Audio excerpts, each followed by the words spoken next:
জীবনের সব কিছুই রঙিন নয়। জীবনের কিছু অধ্যায় সাদা কালো হয়। কারো স্বপ্ন পূর্ণতা পায়, আবার কারো স্বপ্ন অপূর্ণই থেকে যায়। মানুষ বড়ই অদ্ভুত। কিসে তার সুখ সে নিজেই জানে না।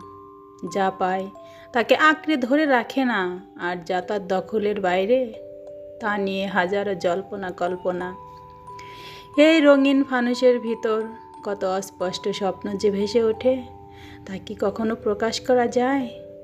মানুষের জীবন অনেকটা মরীচিকার মতো, স্বপ্ন বাস্তবতায় পরিণত করার ঠিক দ্বার প্রান্তে এসে ছুটির ঘণ্টা বেজে যায়। কিরে, যাবি না অসীমের পথে? ভালো থাকবেন সবাই। আসসালামু আলাইকুম।